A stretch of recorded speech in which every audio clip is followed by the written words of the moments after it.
자, 그러면 이제 오늘의 머니 이슈 더 자세하게 짚어볼 시간인데요.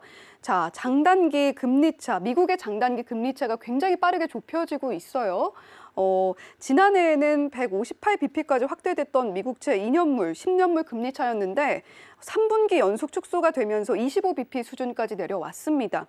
최근에 이렇게 장단기 금리차가 좀 축소된 배경, 뭐가 있을까요? 금리를 이야기하면은 개념이 좀 어려워요. 네, 그렇습니다. 이게 사실 투자자분들이 매일 투자 때문에 듣기는 하지만 금리에 대한 개념을 정확히 잡기가 대단히 좀 혼란스러울 때가 많은데 오늘 이 시간을 통해서 한번 금리에 대해서 정확한 개념과 이 지표가 의미하는 게 본질적으로 뭘 의미하는지를 우리가 알아야 투자하는데 우리가 도움을 받고자 이런 지표를 보는 거잖아요. 근데 이제 하나의 함정은 경제 지표를 무슨 공식화시켜서 대응하려면은 굉장히 잘 안 돼요. 왜 그러냐면 경제 자체는 정해진 길을 가는 게 아니라 앞으로 계속 가변적인 변수가 거기에 가미되면서 경로가 달라지죠. 네. 그 달라지는 경로에 맞춰서 모든 게 가변적으로 바뀌기 때문에 그래서 시나리오가 필요합니다. 그 시나리오를 설정하기 위해서는 개념을 정확히 잡고 가야 되는데 첫째, 금리가 왜 주가와 관련이 있느냐 이거에 대한 개념부터 잡아야 돼요. 주가는 기본적으로 이론적으로 주가를 낼 때는 미래 현금 흐름을 땡겨오는 거 이렇게 네. 얘기를 해요. 그러니까 이제 기업에 값을 매기는데 어떤 A라는 기업이 미래에 돈을 이만큼 벌 거야 라는 게 있어요. 그러면 미래의 돈을 100을 버는 기업이 있어요. 그런데 금리 상황에 따라서 이 기업의 가치는 달라질 수 있죠. 왜 그러냐면 금리가 10%일 때는 100을 버는 기업이 10%의 금리면은 이게 기회비용이 돼요. 10%라는 건. 그래서 네. 내가 주식 투자를 안 했으면 금리물에 투자했으면 이거 확정 수익이니까 내가 주식 투자를 안 하면 10%를 버는데 주식을 하는데 10%보다 많이 벌어야겠죠. 그래서 기대 수익률 자체가 굉장히 높아지게 되죠. 그래서 기대 수익률을 금리에 대한 할인율로 치기 때문에 그러면 미래의 현금 흐름을 현재의 금리로 할인을 하는 게 현재의 주가니까 금리가 낮게 되면은 할인이 별로 안 들어가니까 굉장히 주가가 고평가돼 있겠죠. 왜냐하면 내가 주식 투자를 안 하고 다른 데 투자, 안전자산에 투자를 해봐야 받을 수 있는 수익이 얼마 없어요. 네. 그러면 주가에 대한 기대치가 굉장히 높아지기 때문에 굉장히 고평가가 되게 돼요. 그런데 금리가 높아지게 되면 할인율이 높아지니까 주가가 고평가를 받기가 어려워져요. 자, 이걸 이제 왜 우리가 요새 금리 때문에 계속 주목을 하느냐 하면 이제 금리 인상이 시작됐죠. 네. 지난번까지 제로 금리였어요. 그렇죠. 이제 금리를 인상한다래요. 잠시 후에 이제 금리를 보여드리겠지만, 그래서 할인 개념으로서 금리가 중요한데 이 금리는 개념적으로 명목으로 나타내는 금리가 있고 이걸 명목금리라고 합니다. 이거는 이제 연준에서 발표하는 금리를 명목금리라 그래요. 그런데 명목금리를 말고 이론금리를 따지면 금리는 기본적으로 성장률에다가 물가 상승을 더한 거. 이게 이론금리예요. 이제 정리가 돼요? 어렵죠? 어렵긴 하지만. 성장이 기본적으로 왜 그러냐면 한번 생각을 해보세요. 내가 이제 금리라고 하는 거는 반대급부로 기회비용인데 네. 어떤 한 사회의 성장이 지금 3% 됩니다. 여기에 물가 상승이 7%가 돼요. 지금이 그래요. 그럼 이론적인 금리는 10%가 되는 거예요. 내가 지금 가만히 있으면은 성장이 3%하고 물가가 7% 올라가니까 나의 현금은 캐시는 가만히 둔 상태에서 마이너스가 돼요. 그러니까 금리가 이걸 보상하려면 10%가 돼야 되는데 이게 이제 실효금리라는데 이게 명목금리보다 굉장히 떨어져 있죠. 그러면 이걸 괴리율이라는데 이렇게 괴리가 오래되면은 여러 가지 그 부작용이 많이 일어납니다. 그래서 어차피 금리는 정상화시키려고 올려야 돼요. 근데 문제는 이제 금리가 듀레이션이라는 게 있는데 짧은 기간부터 긴 기간까지 아주 다양한 금리물이 있어요. 그래서 아주 짧은 일일물을 우리나라에서도 콜금리라고 연준에서도 이제 하루짜리 금리를 기준금리로 합니다. 그래서 하루짜리 금리는 금융기관 간의 자금 과부족을 메꾸는 시장. 그래서 이건 개인이 들어가는 시장이 아니라 금융기관 간의 시장을 이제 하루짜리 시장이라는데 이걸 기준으로 삼는데 이제 시장이 막 급변하기 시작하면 이 하루짜리가 이 반영을 잘 못하는 경우가 있어요. 그래서 단기물을 보통 1년 이하를 단기물이라 하는데 통상적으로 이제 금리 정책을 필 때는 2년물과 장기물 10년물 간의 이제 스프레드를 가지고 기준을 삼아요. 그러면 정책 금리로 연정해서 금리를 올린다. 그러면 단기물은 그대로 연동이 돼요. 그래서 이제 지난번 FOMC에서 연준에서 금리를 올린다 그랬죠. 0.25%. 네. 그리고 앞으로 남은 기간도 6회 동안 계속 올린다 그랬죠. 그러면 올해는 7번 올려서 1.75%까지 올리는구나. 확실해졌죠. 네. 뭐 3% 이야기도 나오는데 뭐 그건 현실성이 있는 겁니까? 조금 이따 얘기해 네. 줄게요. 자, 1.75가 올해의 이제 연준이 제시한 가이던스예요. 네. 자, 그런데 그러면 이제 단기물은 굉장히 빨리 올라요. 1.75요? 그럼 이거 뭐 지금 이 금리 안 되겠네. 그럼 막 달려가요. 그래서 지금 2년물 금리가 이제 2% 가까이 붙었어요. 그러면 올해치는 다 반영이 된 거예요. 근데 10년물은 이게 단기의 금리, 정책 금리에 움직여봐야 의미가 없는 게 10년 채권을 산 사람은 단기 금리 변동이 중요하지 않겠죠. 네. 나는 이 채권을 사면 10년 동안 보유할 거야. 그러면 10년 동안의 경기가 중요해요. 그러니까 장기 금리는 경기에 연동을 합니다. 자, 그러면 이제 아까 물어보셨던 왜 장단기 금리 차가 역전이 되면 위험하냐. 자, 단기는 이렇게 정책 금리에 따라서 올린다라는데 장기 금리가 계속 올라주면은 스프레드가 유지가 되면서 경기 전망에 대해서 의심을 하지 않는데 네. 앞으로 경기가 별로 좋아질 것 같지 않은데라는 상태에서 단기 금리가 올라버리면 장기물은 아무도 안 사겠죠. 경기가 안 좋아지니까. 경기 전망이 나쁘다는 전자에서 장기물을 매수하면은 앞으로 경기가 점점 나빠지면 금리는 성장률의 베이스니까 성장이 안 오르는데 금리가 안 오른다면은 내가 이걸 굳이 지금 살 이유가 없으니까 매수 세력이 줄어들게 되죠. 네. 그러니까 금리가 안 올라요.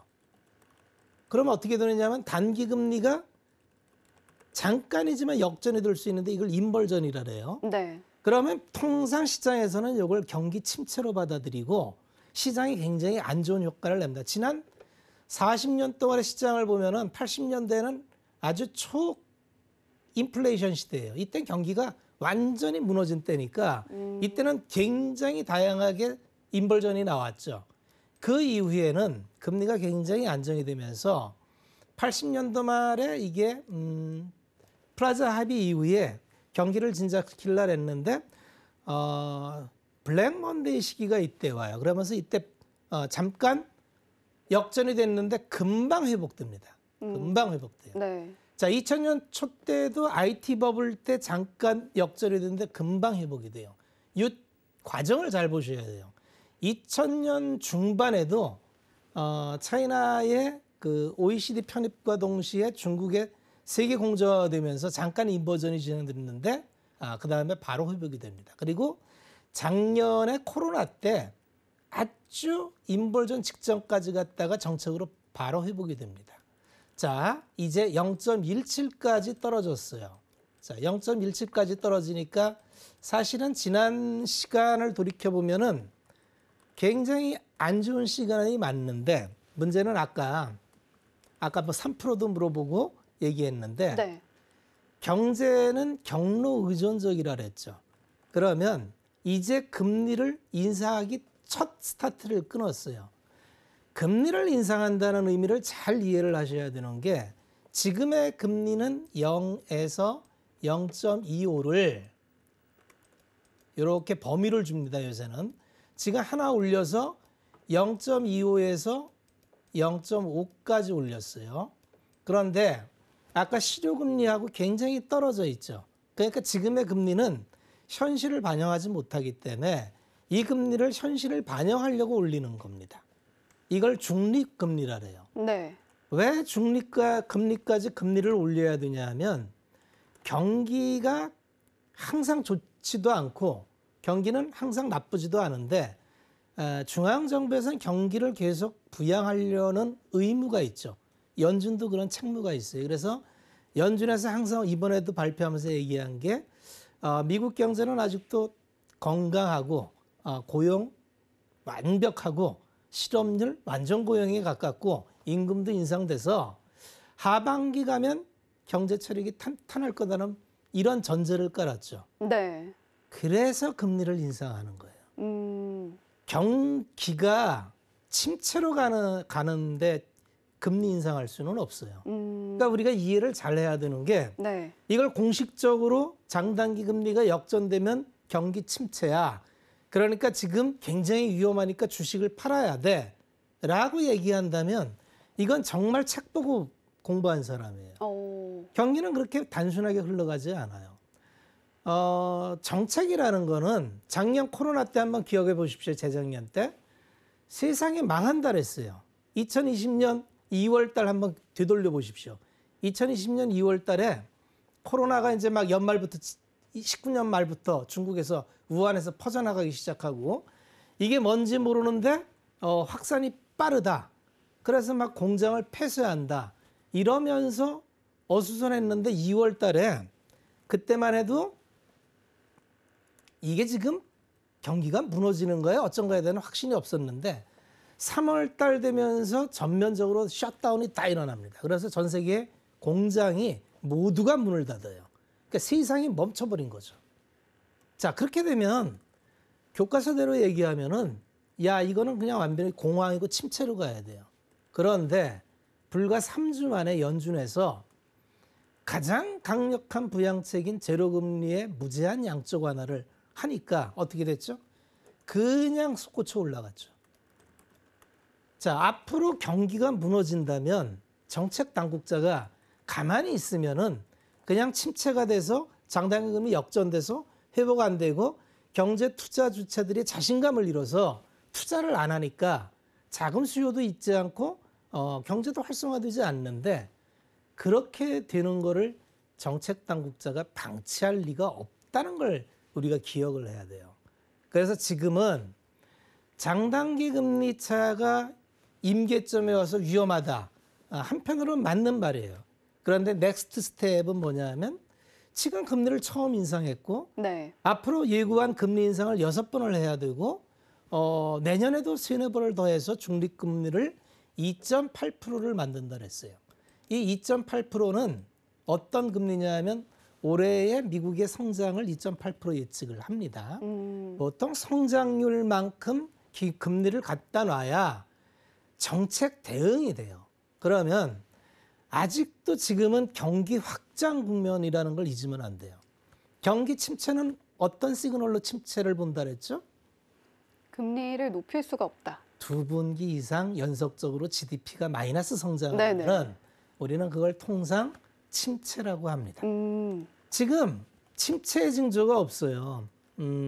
이게 2분기 연속 전분기 대비 마이너스 성장을 한 적이 없어요. 그러니까 지금은 여전히 경기 확장기고 경기 확장기에 갑자기 공급난, 원자재발 쇼티지로 물가 인플레이션이 일어났고 그래서 지금 근원 CPI와 CPI가 감당 못할 7.9까지 올라갔고 그런데 이 물가가 지속된다면 경제는 감당이 안 돼요.